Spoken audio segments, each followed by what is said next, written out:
Bom dia a todos.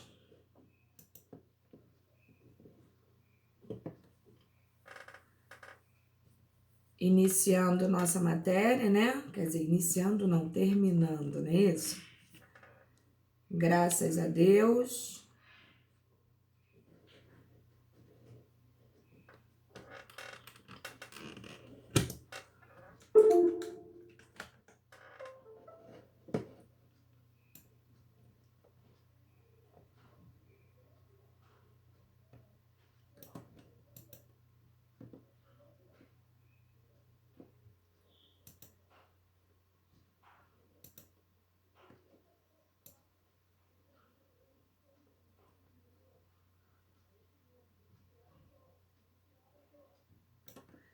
Espero que todos estejam bem no dia de hoje, né?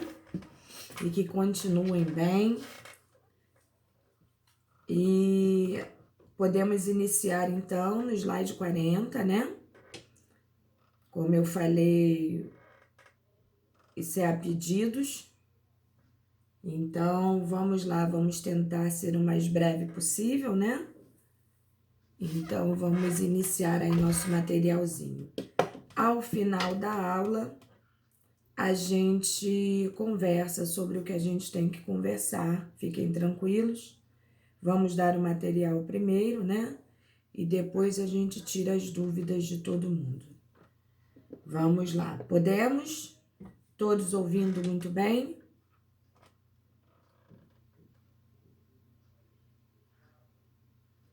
Ok.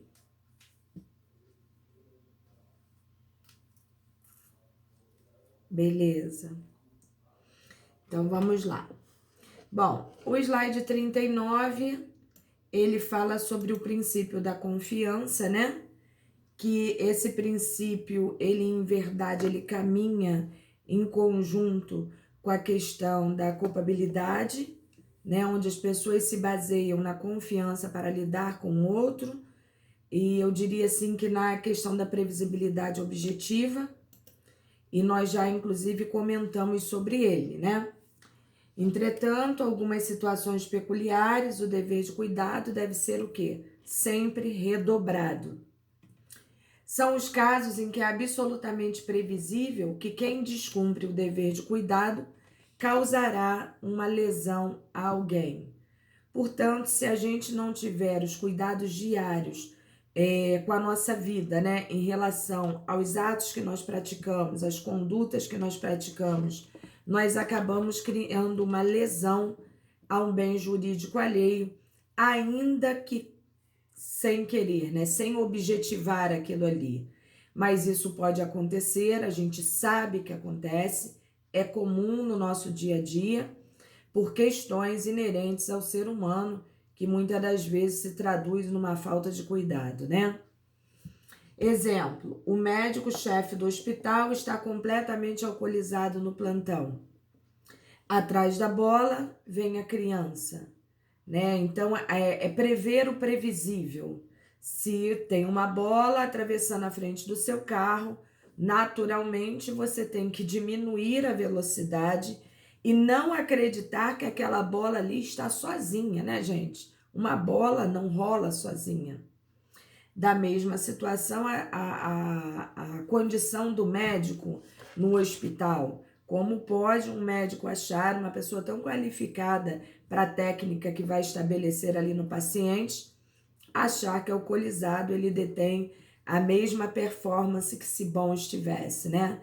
Então é complicado a gente entender situações como essa. Quem descumpre o dever de cuidado não pode confiar que os outros a cumpram. O engenheiro que não fiscaliza a obra não pode confiar no mestre de obras. Nós até falamos isso, né? Estamos sendo repetitivos, mas é para realmente ficar entranhado na gente. Nós demos o exemplo aí de Mariana, né? Aquelas barragens que estouraram lá, não foi a primeira, depois nós tivemos uma outra, uma sequência, parece que de barragens, né?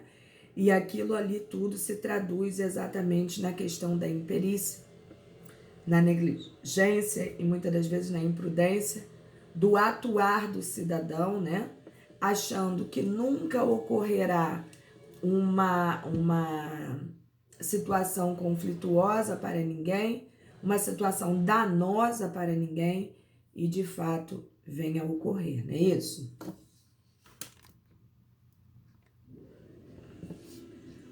Bom, aí vem a ausência de previsão. O agente não previu o previsível. É prever realmente o previsível, uma vez que a gente está lidando, né, com a situação do homem médio. Quando a gente fala homem médio, não é diminuindo o homem, mas sim colocando como a maior parte da sociedade é encarada, né, pessoas medianas, em que elas conseguem perceber situações e muitas das vezes ou fingem que não percebem ou simplesmente negligenciam, né? E a coisa realmente descamba para uma outra situação. O resultado involuntário: só haverá ilícito penal se da ação contrária ao cuidado objetivo resultar lesão ao bem jurídico. Se assim não for, obviamente não há que se falar, né, em crime. Não ocorrendo, não há ilícito penal culposo, seja crime a título doloso ou culposo. Não havendo ilícito penal, não há que se falar em crime, não é isso? O nexo de causalidade: só há fato típico se por um procedimento hipotético acrescentarmos a conduta cuidadosa esperada e o resultado se alterar. É aquela história que eu falei para vocês, né? O nexo de causalidade é causa e efeito. A minha conduta gerou isso aqui? Ah, gerou. Existe nexo de causalidade entre essas duas situações? Ah, existe. Então, lamentavelmente, eu fui o causador dessa desgraceira toda, né? A tipicidade: por serem tipos abertos, é necessário uma complementação. A norma é de caráter geral, é o que a gente fala, é genérico, né? Só há crime culposo quando a lei expressamente a preveja, ou seja, quando a lei transcreve aquilo ali. Quando não há previsão expressa no atuar culposo, não há punição a título de culpa. E o exemplo maior que eu sempre dou para vocês é a questão do furto, né? Basta a gente analisar um pouquinho se existe furto na modalidade culposa. Lembram daquela situação que eu falei? Estou furtando o relógio da Giovana, achando que é o relógio da Giovana. A minha intenção existe. A minha intenção está clara.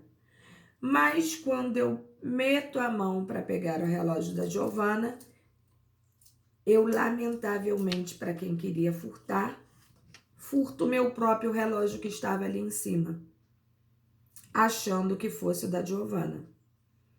E aí, quando eu vejo, eu percebo que era o meu próprio relógio. Qual foi o crime que eu pratiquei? Nenhum. Por quê? Porque faltou uma elementar coisa alheia. Lembram dessa elementar que eu falei? Que é elementar a nível absoluto? Neste caso, não há furto. Por quê? Porque é impossível eu furtar aquilo que não seja alheio. Nessa questão da modalidade culposa, traduz uma situação diferente.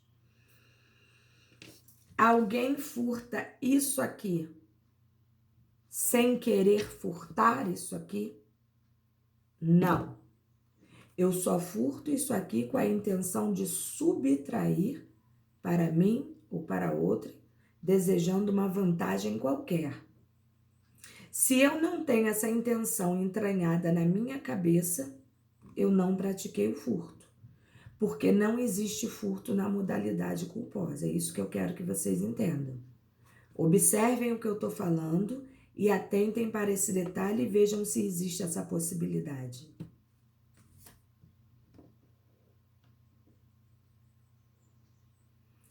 Bruno, eu vou ver aqui se dá para melhorar, porque eu tô rouca mesmo, entendeu? Mas eu vou ver aqui o que dá para ser feito. Já viu o o alto-falante do teu computador para ver se ele tá baixinho? No canto direito aí do teu computador, dá uma olhadinha. O meu tá no máximo aqui, Bruno.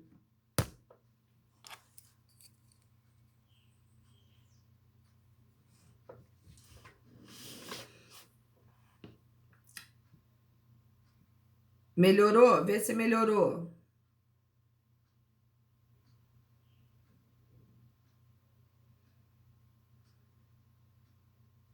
Melhorou? Ou continua baixinho? Para todo mundo tá baixinho ou é só pro Bruno, gente? Porque às vezes é a...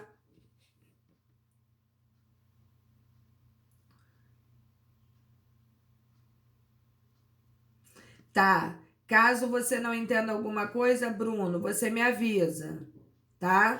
Que a gente volta. Ok. Nada, Bruno. Que isso? Pelo amor de Deus. Vamos lá.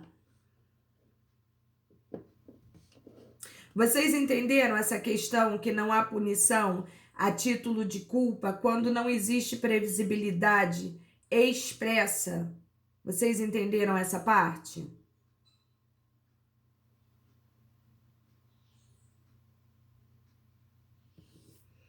Ok.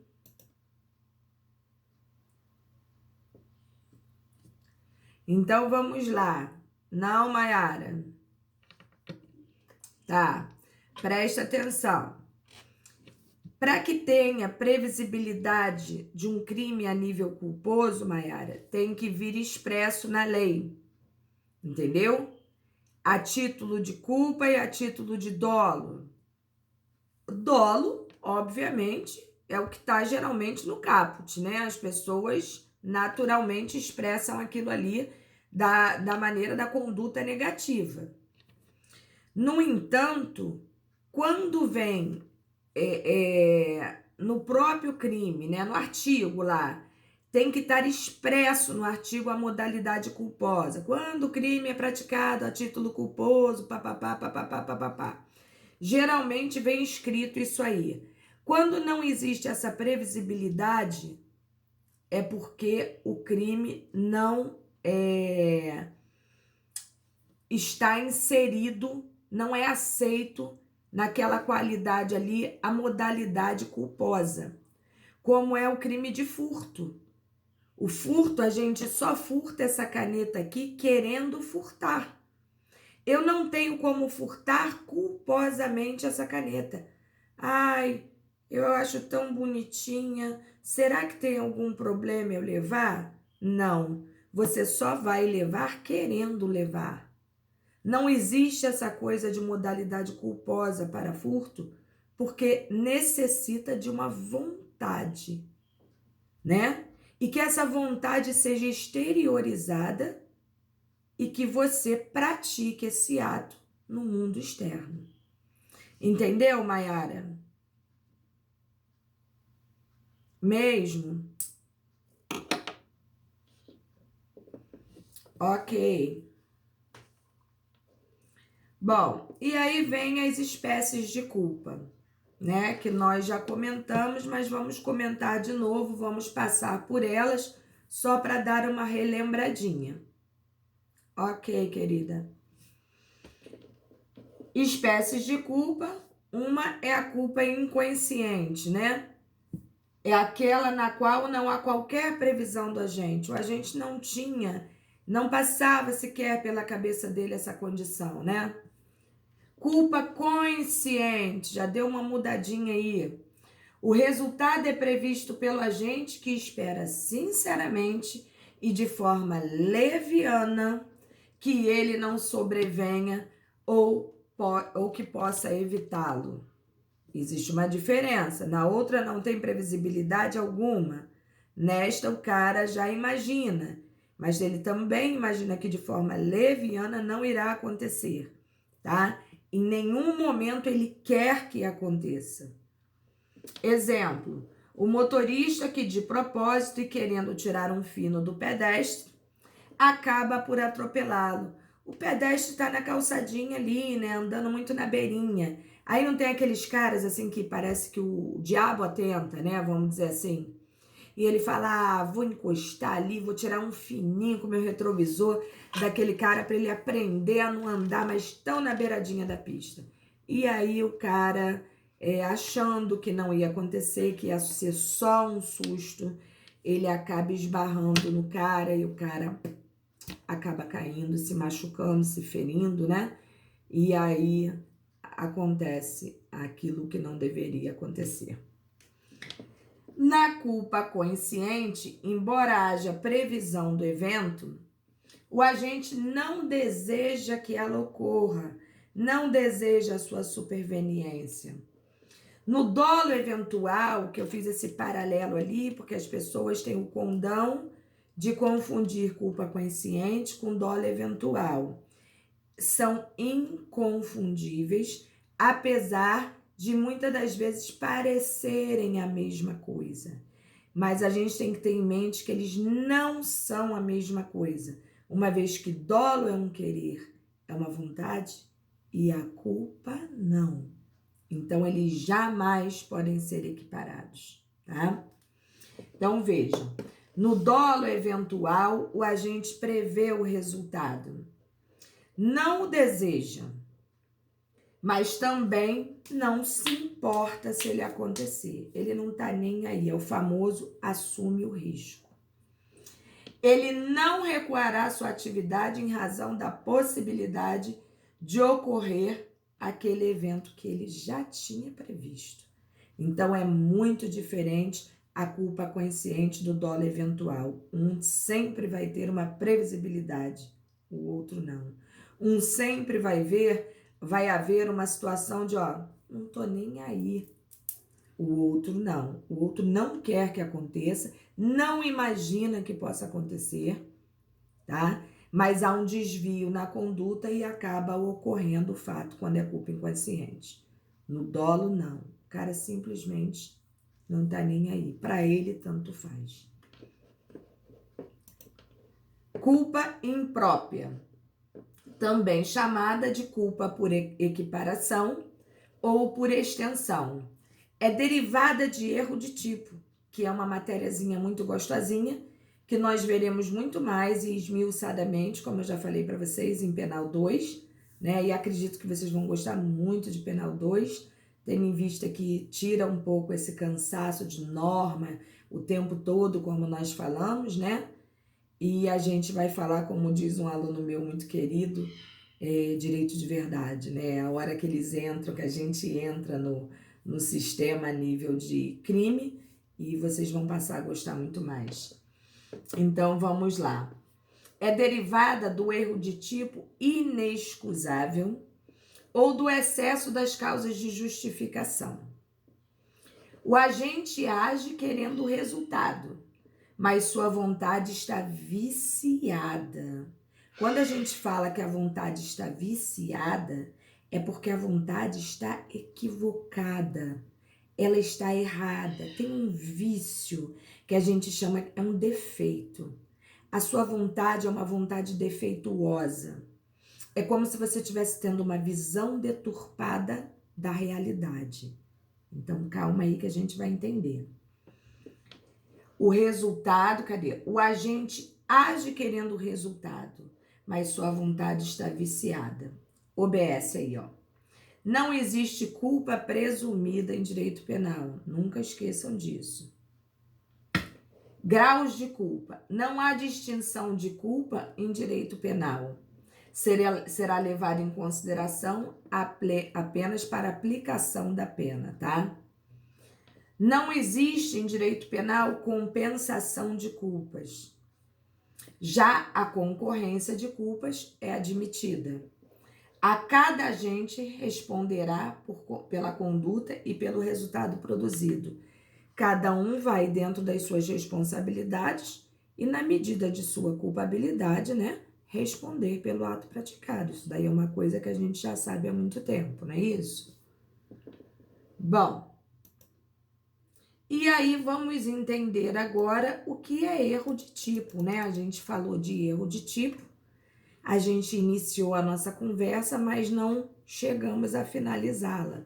Então, para que a gente tenha um entendimento melhor, vamos falar um pouquinho de erro de tipo, para que a gente compreenda o que é este raio desta culpa que nós acabamos de falar, que é a questão da culpa imprópria, né?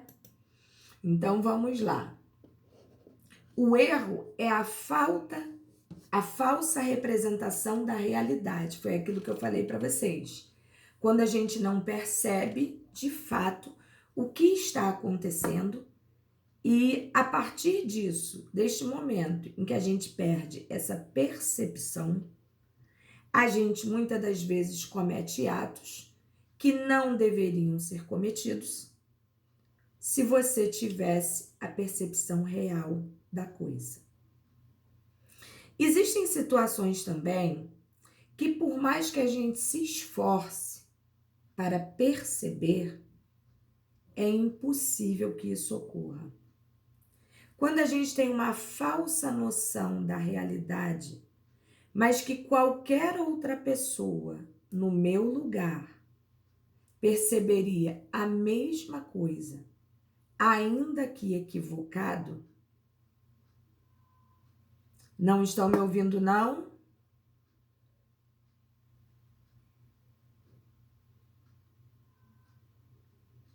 Vocês estão me ouvindo? Regina, então foi só o seu.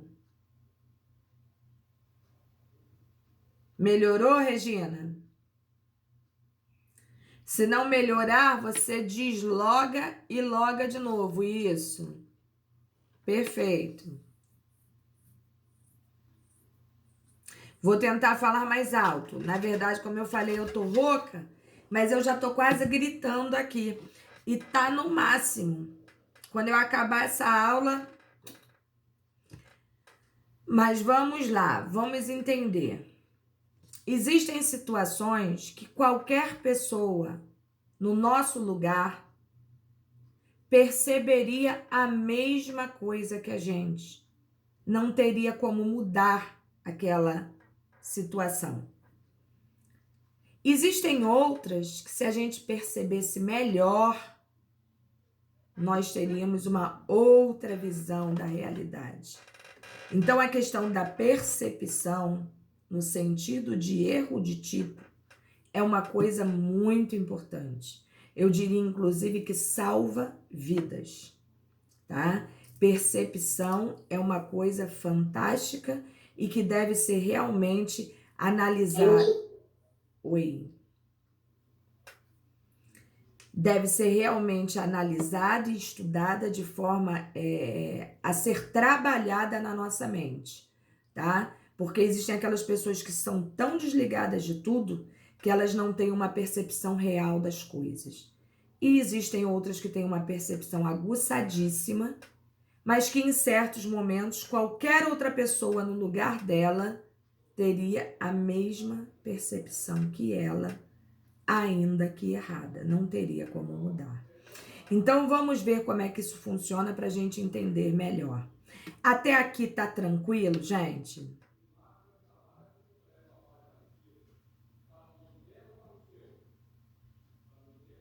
Beleza. Beleza. Então vamos lá. O erro é a falsa representação da realidade. Ao incidir em erro, a pessoa não está entendendo muito bem o que ocorre à sua volta. Ela não consegue perceber a realidade dos acontecimentos, dos fatos que estão ali naquele momento. Ela pensa que a situação é uma, quando na verdade a situação é outra. Em direito penal, o erro e a ignorância se equivalem. Se liga. Ambos são estados de desconformidade intelectiva. Ou seja, é questão de racionalidade, de razão, de temperança, de equilíbrio, de percepção, tá? No erro, a pessoa pensa que sabe, mas na verdade não sabe. O erro é a falha na percepção. É muitas das vezes você olhar e enxergar apenas o que os seus olhos estão vendo, não a realidade de acontecimentos daquele momento ali.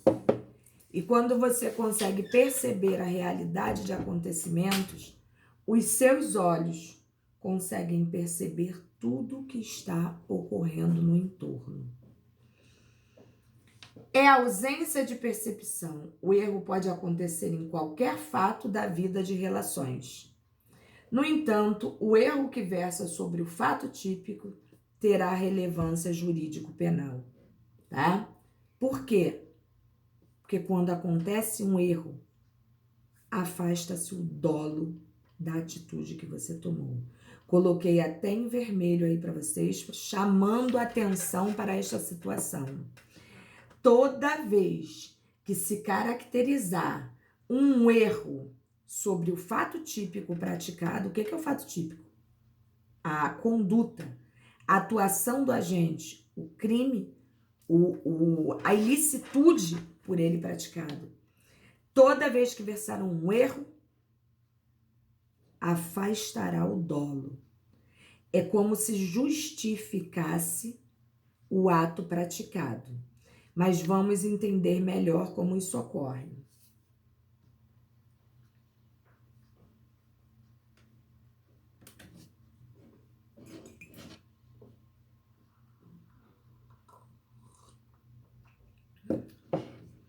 O erro de tipo é a falsa noção que recai sobre os elementos do tipo, sobre dados da figura típica. Esses dados podem ser elementos, agravantes, qualificadoras, causas de aumento da pena. O agente percebe mal um desses dados da figura típica. E olha, isso pode acontecer com qualquer um de nós. Eu sempre falo o seguinte: quem percebe mal se coloca em risco. E às vezes 2 vezes.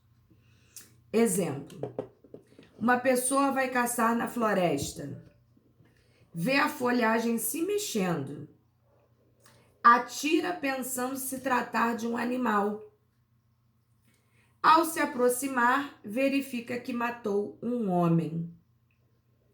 O agente representou estar matando um animal. A vontade dele era de caçar. Então, nada mais natural para quem está caçando atirar na caça. E quando a folhagem se mexeu, ele achou, ou seja, falsa percepção da realidade, que fosse um animal. Atirou e matou um homem. Mas, na verdade, ele matou alguém. Ele apreciou mal a elementar alguém. Perceberam aí? O artigo 121 fala matar alguém. O erro recaiu quanto a elementar alguém. Supôs que matava quem? Um animal. Quando estava matando alguém. Perceberam aí a importância do perceber? Existe essa condição de perceber melhor? Existe, né? É perder tempo para perceber. É isso que a gente sempre fala. Mas existem situações que, ainda que a pessoa tente perceber, qualquer pessoa no lugar dela faria a mesma coisa. Exemplo 2. 2 amigos vão caçar animais de pequeno porte e colocam armadilhas. Colocam-se em posição de espera em pontos separados, aguardando que as armadilhas façam barulho para atirar. Em dado momento, uma das armadilhas faz barulho e um dos amigos atira. na certeza que matava um animal. Na verdade, ao se aproximar, verifica que o outro amigo foi atingido. Bom, essa realidade aí é mais difícil de ser representada, né? Porque se os dois sabiam que estavam indo ali para caçar, colocaram armadilhas, e que no momento em que a armadilha armasse, era para tirar, o que fazia um desses amigos perto de uma armadilha que poderia fazer o barulho e o outro atirar? Isso não foi o combinado.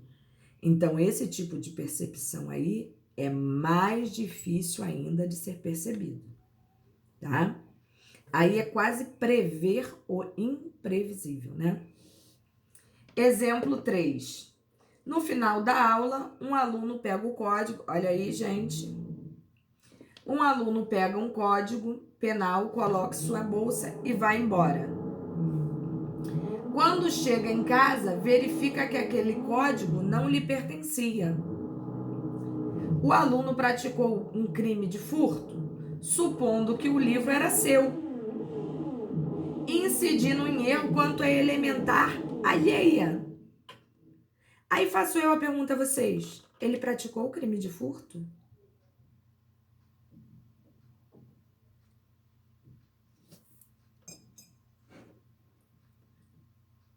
Regina, já vou te atender aí. Tá me ouvindo agora bem?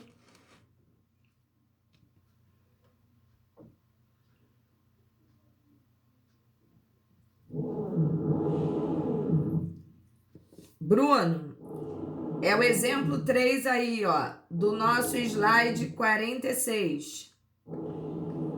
No final da aula, um aluno pega o código penal, coloca em sua bolsa e vai embora. Quando chega em casa, verifica que aquele código não lhe pertencia.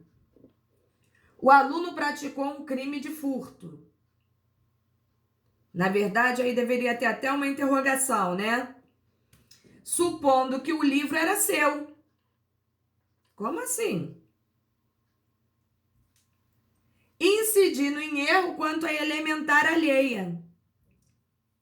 Para começar, ele levou para casa o que ele achava que era quem? Dele. Quando ele chegou em casa, viu que não era dele. Ele teve uma falsa percepção da realidade. E ele acreditou que estava praticando um crime de quê? De furto. Outra falsa percepção da realidade, se a gente parar para analisar, né? Para outros alunos, não, mas para estudantes de direito, sim, né? Supondo que o livro era seu, incidindo na falta de uma elementar, que seria o quê? O coisa alheia. Então, em verdade, o cara que fez isso, ele não praticou crime algum, porque ele furtou aquilo que era seu. Entendeu, Bruno?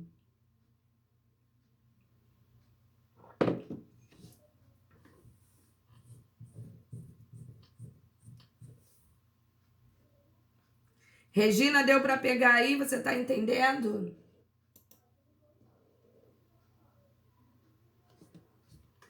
Beleza. Não é difícil, né? É chatinho até a gente conseguir entender o que é erro, né? Sabendo que erro é um defeito da percepção que a gente tem, né? É de perceber mesmo. A gente tem uma falsa noção da realidade. Isso é erro de tipo. E quando a gente pratica um ato acobertado pelo erro de tipo, a gente afasta o dolo da conduta. No máximo, você responderá a título culposo.